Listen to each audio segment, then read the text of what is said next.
Et voilà, nous voici en direct Friendly Radio chez Lucien. Lucien, moi je te connais, donc je ne vais pas parler de toi. Alors j'aimerais bien que tu te présentes. Qui es-tu? Que fais-tu? Ah ben, merci Jean-Jacques pour cette introduction. Je m'appelle Lucien Craviato, j'ai 26 ans, je viens de les avoir, je les ai eus en septembre, là. Je suis né dans une famille de musiciens, hein, donc je suis un peu né là-dedans. C'est vrai que j'ai toujours un peu évolué avec des instruments autour de moi. Pendant longtemps, je ne savais pas vraiment ce que j'allais faire dans ma vie, mais j'ai toujours joué du piano voilà, depuis que j'ai 6 ans. Et au bout d'un moment, c'est vrai que je me suis dit quand même, j'aime vraiment ça, je vais essayer quand même, je vais tester un peu. Alors j'avais joué avec plein de copains dans plein de groupes et tout, mais vers 22 ans, j'ai décidé de vraiment faire un projet perso. Et donc je me suis dit, je vais tout faire. Je vais écrire des chansons, donc les textes, je vais écrire la musique pour vraiment tout contrôler et faire tout comme j'aime vraiment. Et puis on verra après ce que ça donne, quoi. Donc c'était un test. Et donc voilà, c'est vraiment ce que je poursuis comme idée. Donc ça fait 3-4 ans que je suis dedans. J'ai vraiment creusé pour trouver un peu quelle esthétique me plaisait vraiment. Et donc voilà, là on est arrivé début septembre, je propose mon premier EP. Donc c'est quatre morceaux, 4 chansons dans un style électro-pop français, hein, j'écris en français. Et voilà, j'ai tourné un clip en même temps pour promouvoir cette EP, pour le diffuser, parce que c'est quand même vachement bien d'avoir de l'image. Et puis j'aime beaucoup le visuel, c'est vraiment un truc qui me plaît énormément, donc je voulais explorer ça à fond. Et donc voilà, j'ai un EP et un clip pour diffuser ce projet musical. Super, et il me semble que tu t'es déjà produit quand même dans quelques endroits, parce qu'il me semble que je t'ai vu.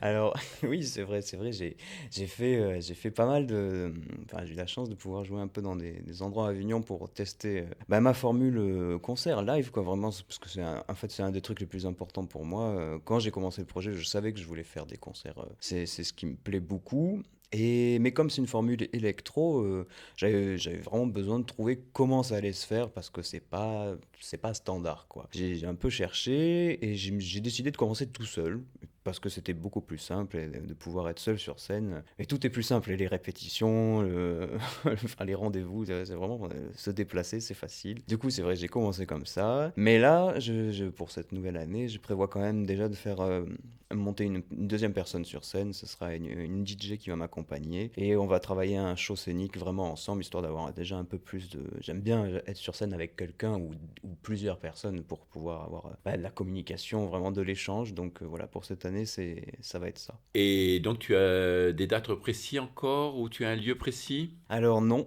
pour l'instant, tout est en demande en fait, c'est une année un peu particulière vu que enfin j'ai sorti l'EP et le clip, c'est une année de diffusion. Donc ce que j'ai prévu, et on verra comment ça se passe, c'est quand même de postuler au tremplin, tous les tremplins possibles, mais j'ai quand même des tremplins un peu favoris. Les Inouïs du Printemps de Bourges, je vais quand même essayer de postuler. Je serais hyper content de pouvoir le faire. Enfin voilà, il y a quelques tremplins nationaux qui me tentent énormément. Donc les dates, c'est plutôt après, c'est pour début 2020, quoi. Donc d'ici là, je me prépare, je candidate, je postule. En parallèle, oui, je vais quand même faire 2, 3 petits concerts. J'ai pas de date précise, mais je sais que ça va se faire pour me roder. C'est vraiment pour tester cette histoire d'être à deux. Donc voilà, ça c'est vraiment l'idée. Mais les dates, ce sera vraiment pour 2020 d'une manière très précise. Ok, ben écoute, Lucien, Radio Friendly te remercie énormément, Ah, merci beaucoup. et on te souhaite énormément de succès, et je sais que tu vas réussir. Ah, merci. Merci beaucoup.